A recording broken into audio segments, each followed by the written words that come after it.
और हिमाचल की खबरों में आगे बढ़ने से पहले आज की सबसे अहम खबर आपको दे दें। जम्मू कश्मीर में एक बार फिर मानवता शर्मसार हुई है। चौधरीगुंड शोपिया में एक कश्मीरी पंडित की गोली मारकर निर्मम हत्या कर दी गई। पूरन कृष्ण भट्ट नाम के इस कश्मीरी पंडित की अस्पताल में इलाज के दौरान मौत हो गई। आतंकवादी संगठन कश्मीर स्वतंत्रता सेनानियों ने इसकी जिम्मेदारी ली है।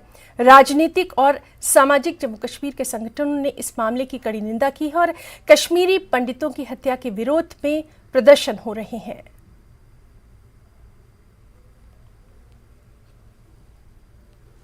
कश्मीरी पंडित जो है पूरन कृष्ण यहीं अपने घर के बाहर था। यहाँ पे आप देख सकते हैं पानी यहाँ पे जो पड़ा है, यहीं पे इसको गोली लगी है। फिलहाल जो है तमाम इस एरिया को कॉर्डन ऑफ किया गया है। जम्मू कश्मीर पुलिस के साथ साथ सीआरपीएफ और जो सेना के जवान है वो जाए वारदात पे पहुँच चुके हैं। फिलहाल वो अंदर मातम जितना भी उनके रिश्तेदार हैं, लोग हैं, वो वहाँ पे हज़ारों कतार से रो रहे हैं। फिलहाल जो है अभी तक जो इन्फॉर्मेशन पुलिस के पास भी नहीं है आखिर ये जो नामालूम बंदूकबाज है वो यहाँ तक कैसे पहुँचे, कैसे आए। फिलहाल पुलिस ने इसकी तस्दीक नहीं की। पुलिस छानबीन लगातार कर रही है और ये सूत्रों से भी वो ये यहाँ पे जो इस गांव में जो दूर दूर यहाँ पे रहते लोग हैं या नज़दीक से उनसे जानकारी हासिल करेंगे। फिलहाल पुलिस इस पर लगी है और पूरे इलाके को कॉर्डन ऑफ किया गया है।